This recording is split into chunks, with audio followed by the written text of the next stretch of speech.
In this video, I will show you how to practice drawing hands. And I also will provide a 20-week drawing plan in order to practice to draw the hand. Please enjoy the video. If you're new to the channel, my name is Janusz. I'm a professional concept artist. I worked in the last 8 to 7 years in the industry, and I'm also teaching people in one-on-one sessions. If you follow me for a while, you maybe know that I really enjoy drawing hands, but it wasn't always the case. In fact, I actually hated to draw hands as majority of people. We start our first week with contour hands, and especially we want to go for slow line studies. The goal is to develop confidence, and we also want to improve our accuracy and our observation. Use either way your own hand as a reference, or get reference packs, or go on Pinterest, make a Pinterest board and gather reference for hands. There are many out there. We want to draw hands slowly with clean, continuous lines. And we try not to erase. You can do that with a pencil, no worries. You can also challenge yourself and try to do that with a pen. The premise is that we try to use something where we have to commit. So we focus on contour hands, which means we focus on the contour lines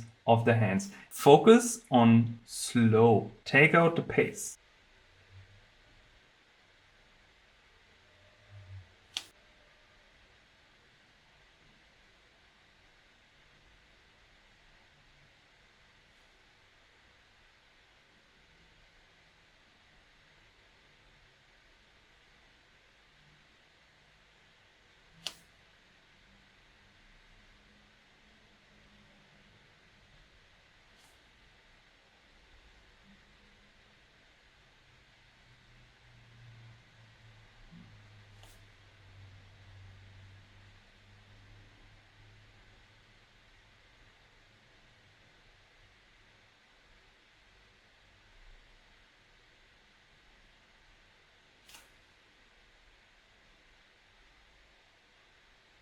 Very simply, we don't add anything inside.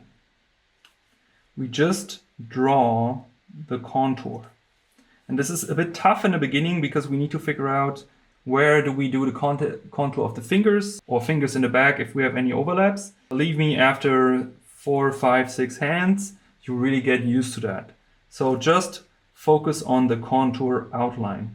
I still focus on the overlap because I need to learn the pattern. Pattern recognition is extremely important in learning. It's the same as if you learn a language, it's kind of like the vocabulary of art, which means I need to learn pattern recognition, like the bumps, the overlaps, things go inside where certain things come out. But in majority, I focus only on the contour. Again, you need to slow down. You see, like I'm getting too fast here, which lead then to little mistakes. But mistakes are important, extremely important, because we want to grow and we want to get better. So do not be afraid of doing mistakes.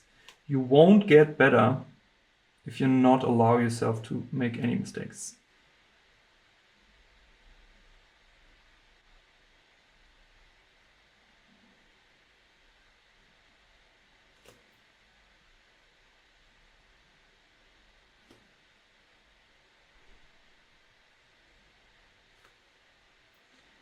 I also want to mention, if hands are harder where you have spread fingers, right? So spread fingers like this. Go for hands where the fingers are together. Here I decide to draw in the overlap, because the overlap is really important, because this finger is in front of those fingers. And this finger is in front of them. And this one is in front of them. So there is kind of like this clear overlap. And you see I drew the index finger a bit too long because I was too overexcited. But again, that's okay. That is the first practice of things. Try not to do any like chicken scratches, chicken scratches lines. We have week number 2, gesture hands. So the goal here is to capture the energy and motion of the hand. If you have seen my other video on how to draw the face, and if you want to learn that, I will also plug it here. But we were talking also about something called CSI. We also talked about this in how to learn to draw the figure. I also have a video there. What's important is that you get familiar with the principle of CSI, which means to draw C-curve lines, S-curve lines, and straight lines in order to have very clear communication of lines. So this exercise is about 30 seconds to 2-minute sketches. We focus on flow, but still no detail. We try to use C, S, and I to simplify forms, and we prioritize movement, posture over accuracy. And I will use green in order to show this.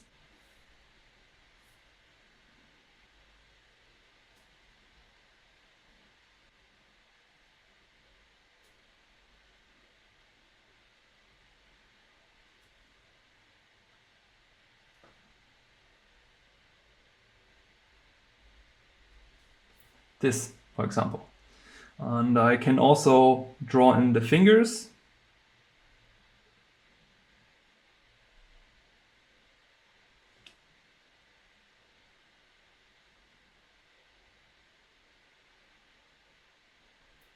So it's basically like someone makes a pistol, like a pistol pose. Very simple, right? And this took me, I don't know, 20 seconds to draw.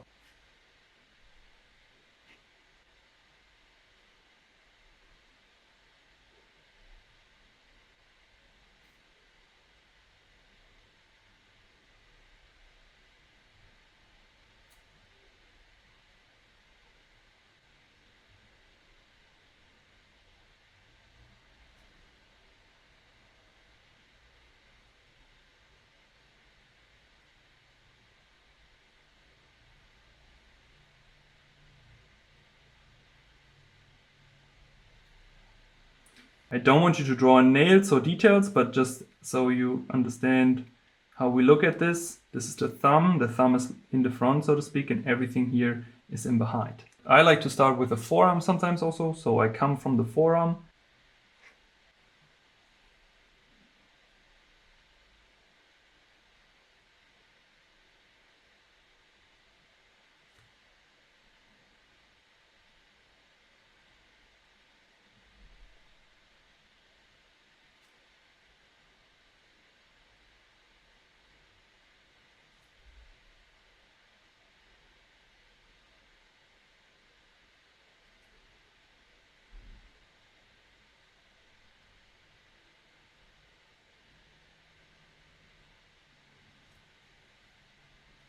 And that's it. I try to use really only exaggerated lines. So I either way go for something straight, something curved, or something S-curved. Still very simple, very fast. 30 seconds to 2 minutes max. So week number 3, we're going to draw wireframe hands. And we focus on basic construction. So the goal is to master the underlying structure of the hands. Start with the anchor point, so to speak. Number 1, number 2, number 3, number 4. Okay, let's connect them. Then we want to start with 1 point for the little one, 1 and 2 for the index. So we are literally drawing almost like those old cartoony skeleton hands.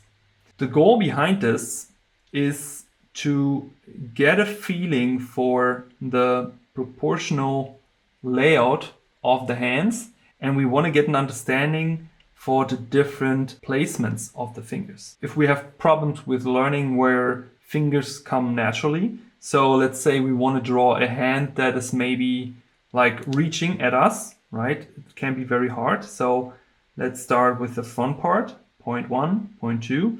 Let's consider, okay, there is some sort of foreshortening. So we have the other 2 points in the back, right? So 1, 2, 3, 4. So that is 1, 2, 3, 4. And then we want to consider now, then we have a hand where maybe there are fingers try to grab us. So we always go for starting point, bend position, end position. Starting point, bend position, end position.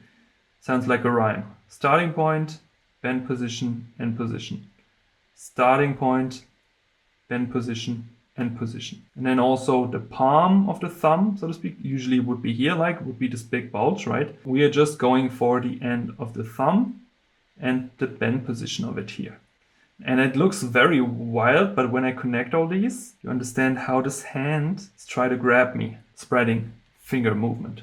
It's kind of like imagining we have wire and we try to build a hand construct out of this wire. Practicing those in this week can basically help you to learn the 4 basic points of the palm. It's really good to learn general proportion. Also, if you want to learn more with me, I'm also a one-on-one teacher. So I teach people who want to become digital artists, go professionally in the gaming industry, but I also teach art basics, and those are also traditional. So if you're interested in one-on-one teaching, feel free to check out my website. There's a link below in order to get one-on-one sessions with me. I have everything from basic 1 call a month to 2 calls a month, 3 calls a month. I also offer career talks, so maybe you find something there. The following week, week number 4, which is extrude the wireframes. We want to add volume and solidity to the wireframes. Do is we turn those wireframes into solid 3D hands. So we can really now see how this is benefiting our hand construction. You can literally take in the next week the wireframes you have drawn here, or you just draw them again, because practice is never ever wrong.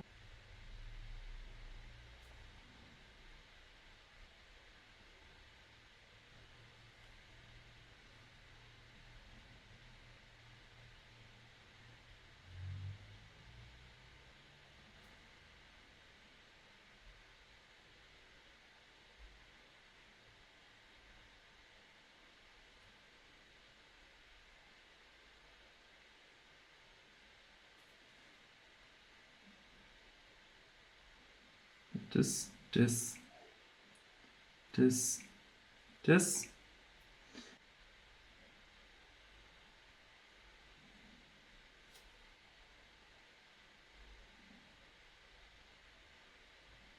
Let's connect those.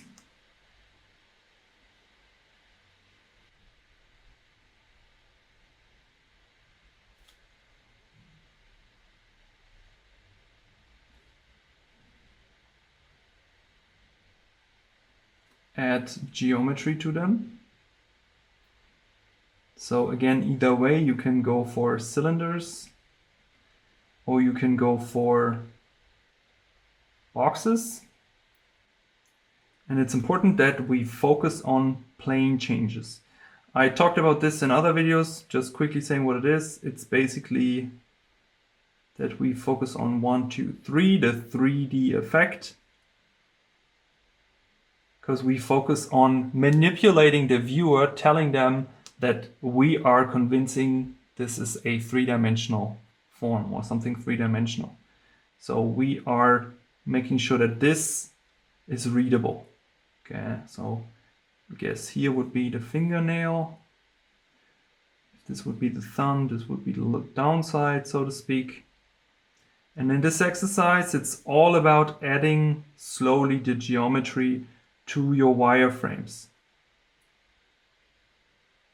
Okay, because there's always a side plane, there's always a top plane, always a down plane. And this is what we focus on this in this week. This part here will really help you to get a good understanding for the volume of the fingers. Because they are actually pretty simple in a way, because you can do a lot with cubical forms. The hard part is the combination, the combination of, like, and if I draw this in here with a contour of this bouching of flesh in combination with those angular forms. This one you wouldn't see because it's the backside of the thumb. And this hand automatically looks much more 3-dimensional. And where we come from is still the wireframe base. So in week 5, we focus on box hands. So it builds up on week 3 and week 4. Basically the power of the box and the power of the cylinder in order to communicate 3-dimensionality. If you have problems with this, you should practice this. This is your bread and butter, especially positioning in perspective, but also the communication of plane changes. When you have problems with cylinders, focus on ellipses, okay? Remember, a ellipse is basically a perfect circle in perspective, and they always have a minor and a major axis. So week number 5 is basically building hands out of 3D volumes. It's, so to speak, the combination of week number 3 and week number 4. And I'm just quickly showcasing and demonstrating this as well. You will see there are a lot of similarities to our wireframe. All we do is right from the get-go, we adding side planes to it. So the hand basically becomes like this rectangular form. And from this position on, you should now know what to do, which is basically starting with the base to the bending part. Again, we consider overlaps, keeping it as simple and geometrically as possible. For the palm, the thumb, I would actually go for almost drawing in something like a spherical, like an oval volume shape, so to speak. Let me draw in a contour line here so that you understand what I'm meaning. Because this is always rotating, right? So it's kind of like, consider this, okay, this is kind of like a rotational point, which can rotate in certain directions. So this is how I think of this. The thumb to it.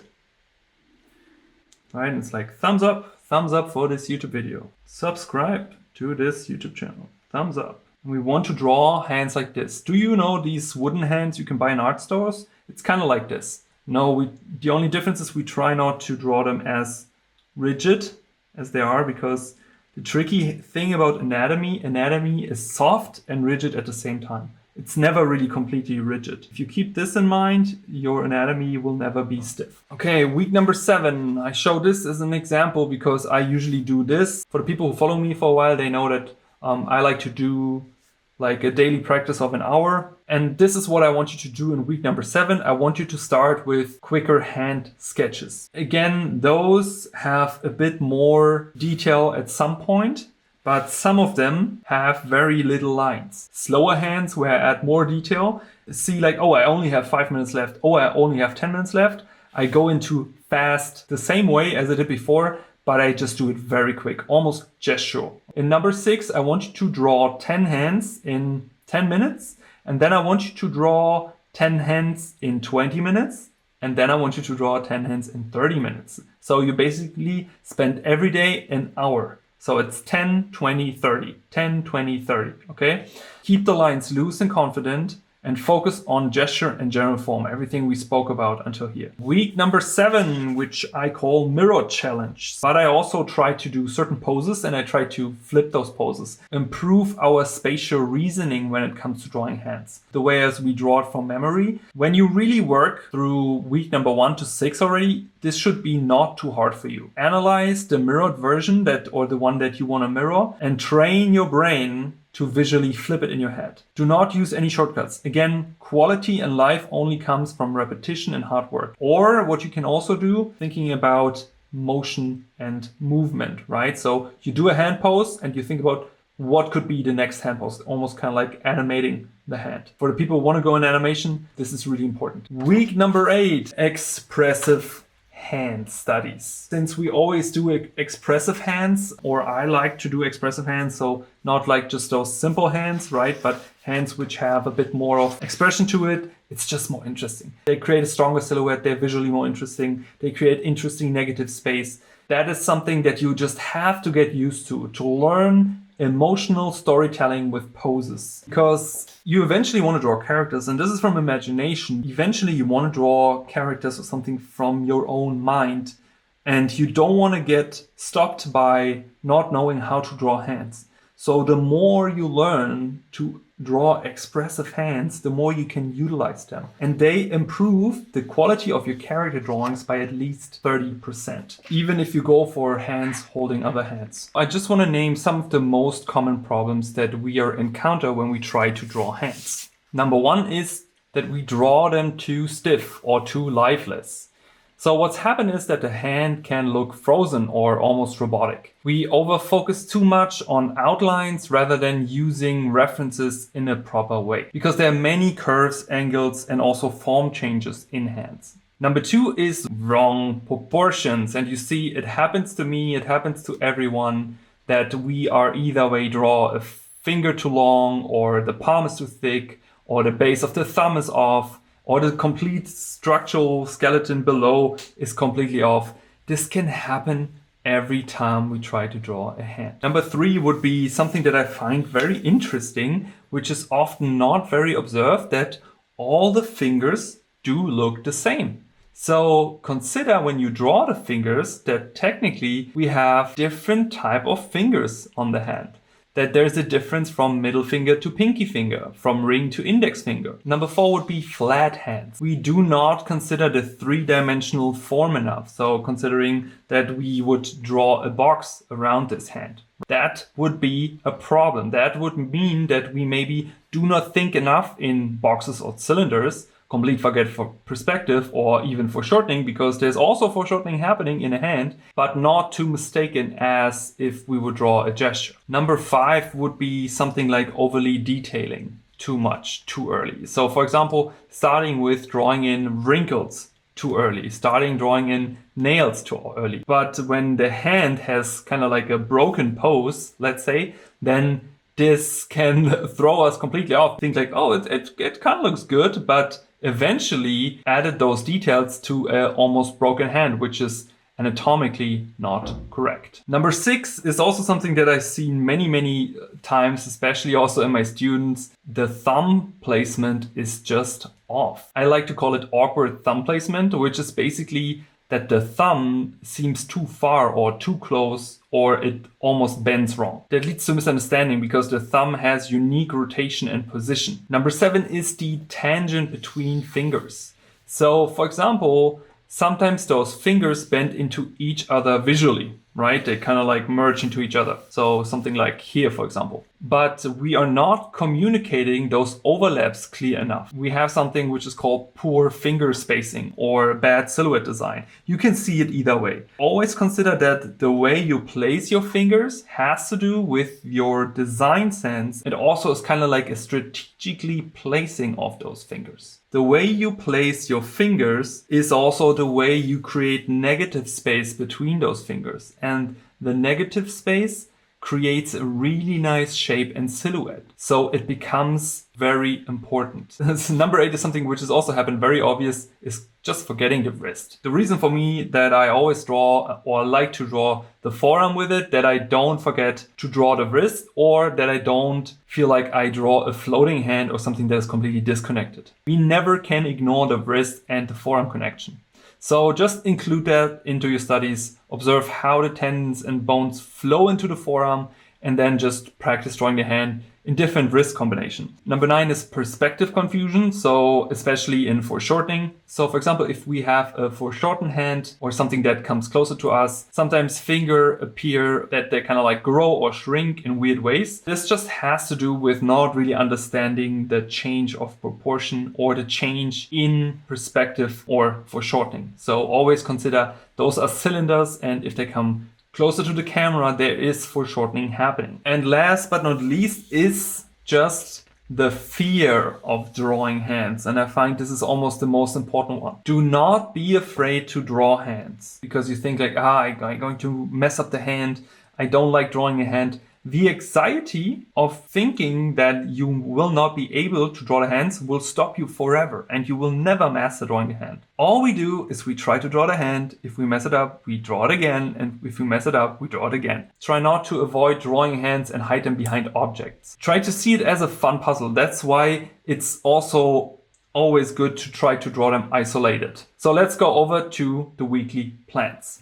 Week number 9, hands holding objects. We basically from the first starting weeks now are able to draw more comfortably, which means we now want to start focusing on hands holding objects. And I would recommend starting with simple things such as holding cigarettes. If you're 15, maybe you're watching this video, I don't say smoking is good, right? And don't worry your parents too much. Drawing cigarettes, they are literally just cylinders. Easiest way to start with. And you can even go to a point where a hand can hold another hand, which is attached to another hand. Just have fun with this stuff. The goal is to draw hands gripping or interacting with various items. Study pressure points, how objects distort the hand, and also pay attention how each finger contributes to the grip of the hand.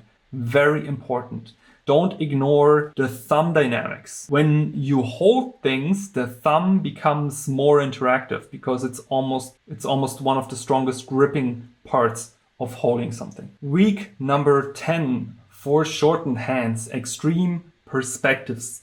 I completely forgot that I draw more hands on this cup. We want to start to combine everything that we start to learn. Try to draw hands pointing towards the viewer or away the viewer. So basically towards you or away. Use overlapping shapes. Overlaps are the key. Never forget this. Wait. Hands. I need something to draw on. Overlaps basically help you to create a lot of volume in perspective, which means the simple principle of the three hills right next to each other. We don't know which hill is in front, but we actually want to be able to say 1, 2, 3 rather than 1, 1, 1. So this is the basic principle of overlaps, communicating the brain there are things in front.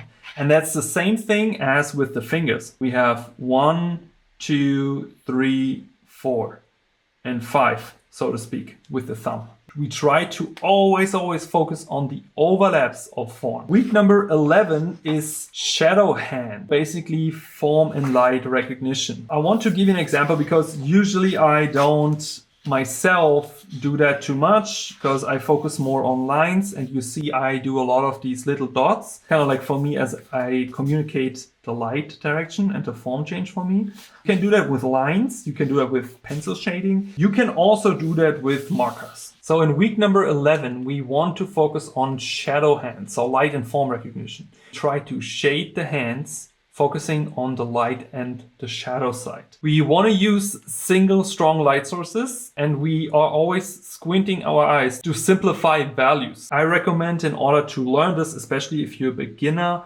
focusing on separation of light and shadows. So for that, I recommend stronger contrasty reference images where you have a intense, strong light source. I will use markers for this because it's the easiest to do. I try to focus on just figuring out where is light coming from. So let's say light is coming from that direction. If you have a reference and you are starting with this and you have really trouble with making sure, okay, everything is set, then I also recommend drawing in the shadow side. So at least showcasing where the shadow side would be. So if this is the hand, and it's then equal to, let's say, when the light source is here, that this part will be in light, right? So that means everything from here will be in a gradient. That means we have a transition from dark to light because light is always traveling. And on the back side,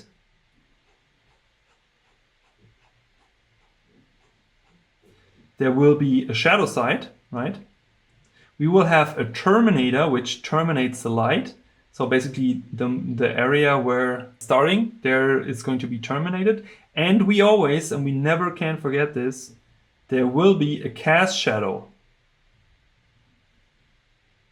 And I feel also often that my students also, or beginners who come in my program, they always forget about the cast shadows, because the cast shadows, they're really helping to communicate the volume.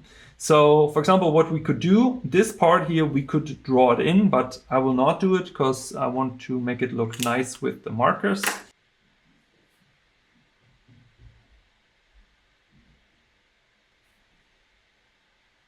And when you work with markers, it's a bit like if you would use watercolor. You always want to consider where is your light area and the brightest part of your drawing or painting. And you want to start very light, and it's a build-up process.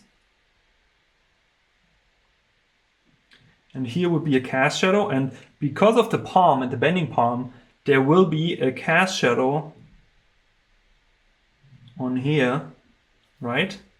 And also these fingers cast shadows on the thumb. So the thumb will be in shadows as well.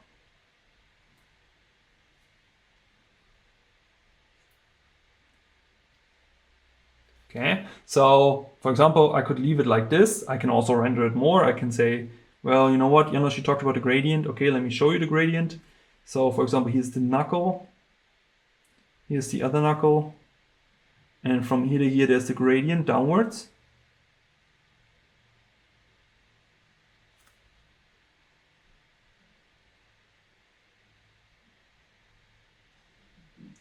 Here in the middle will be basically kind of like a light shade on the hand, because this is kind of like a cylinder.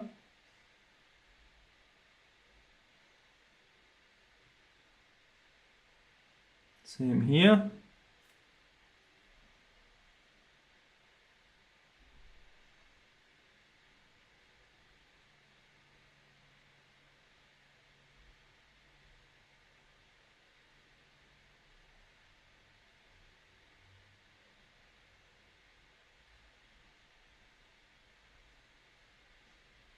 And now we need to push the shadow side more because we added the volume and decreased, so to speak, the light area. But that's not a problem because we are pros. We take a darker tone. So I started with a N2, which is kind of like a neutral gray. And now I take an N4 and I'm basically going in again and emphasizing the shadow side again. We'll see how this comes out in a moment.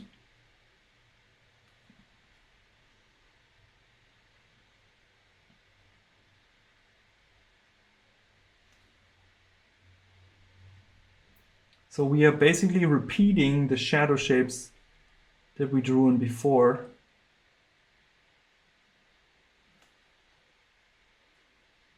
And pushing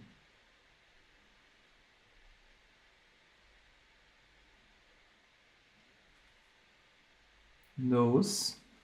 See, I forgot actually something. Forgot that this side is also in shadow, so I need to make this a bit darker. And we can even emphasize the terminator shadows here on the palm bulge because it's a sphere and we have a clear separation of light and shadow. Did you understand what I mean by this? Say light comes from that side, so the brightest area of the light is here. And here we have the terminator where light is terminating, where's our core shadow. There will be a cast shadow, always never forget the cast shadow, and there will approximately bounce light hitting that object, but we cannot forget that there is always a gradient radiating in that direction, but it's still shadow side. I studied actually industrial design back in the day, and markers were the first thing I've learned how to render without actually touching real paint, because it simplified the concept of grayscale and values for me. I absolutely can recommend this. It's a bit more expensive, but it's definitely helpful. We want to go for strong single light sources. We want to squint the eyes to see the values, and then we want to focus this week only on rendering hands. And if you learned something so far, please do me a favor, subscribe to the channel, give it a like, leave a comment to help the algorithm. You guys are always so amazing in letting me know that I should have more followers. I really appreciate the support. All you can do to support this, just leave a like and follow and subscribe if you want more content like this. Week number 12 is negative space hands. This time we want to practice, or basically want to focus more on understanding negative spaces. So we try to train our eye to see shapes. So here, for example, you see the square, you see the triangle, you see the square here, the big triangle here.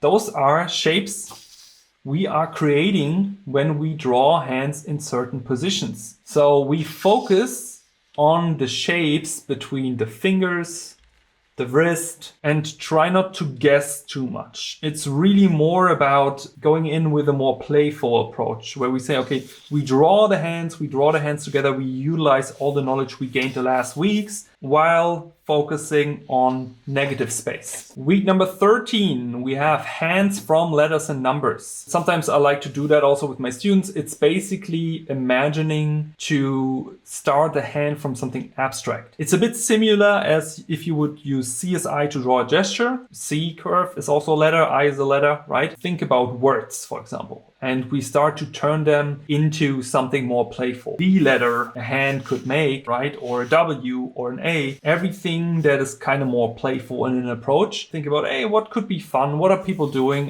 Do you know this kind of like a Korean sign? People are doing it. I saw it everywhere, so I just drew it in. It's really about getting the creative results out of here. And at some point, I also started to combine basically humans with hands. When you come to a certain point where you almost get stupid with this stuff, this is really the moment you want to achieve.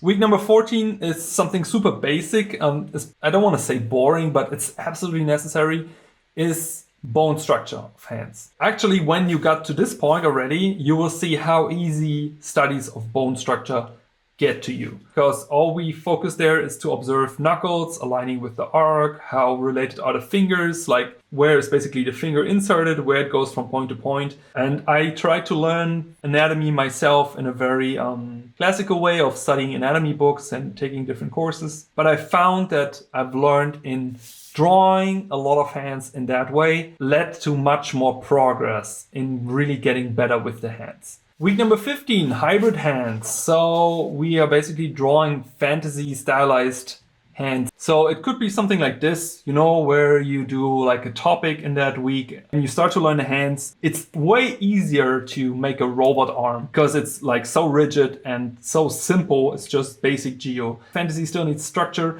and don't skip any logical things. Again, we always want to focus on that we understand it should make sense even though it's completely made up. Week number 16 is pretty simple. Basically a combo study. Draw single hands pose by using contour, wireframe, gesture, volume, everything we've learned. This is when everything comes together to see, okay, we got this, right? So layer each method step by step, compare how each step that we've took so far. Remember how each of these processes we already developed in the beginning come together to build up the hand, okay?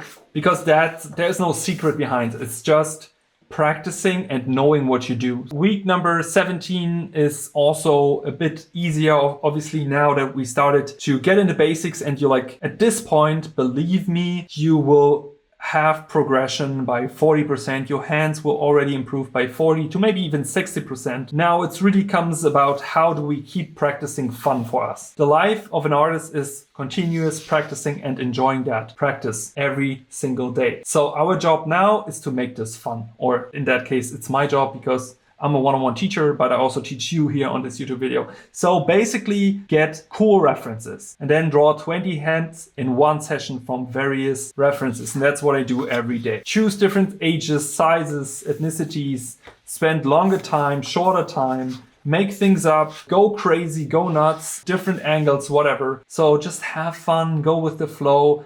Try not to be perfect, and just try not to use same angles all the time. Week number 18, I want you to go out. Yes, you heard me. Leave your room, leave your house, leave your apartment. Go on a subway, draw hands. Go in a cafe, draw hands. Go in a park, draw hands. You will see how much more confidence you have. Or maybe go to a live drawing session, right? Go outside and draw people outside sitting and see how they hold something, where they put their hands. Simplify if necessary. Figure out what technique is the best, because you now have the tool set. Week number 19 is Masterpiece Week, we call it. So we create 3 finished hand studies. You can draw big hands, one hand. You can draw full pages, right?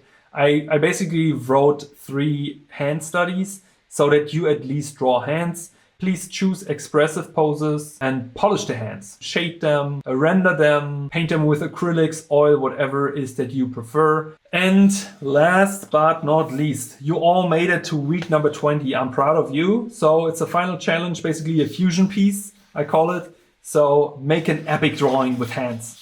Do me a favor, do something epic, do something stupid. Just go crazy in whatever way you want to do. Create a full drawing, expressive thing with hands. Take this huge piece of paper here and fill it with hands.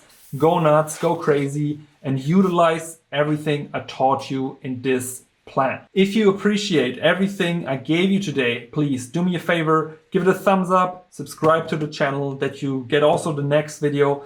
I will also compile all the information in a PDF as usual. It will be for all the YouTube members on the YouTube channel. I appreciate all your support. Thanks for watching. See you in the next one. Take care. Bye bye.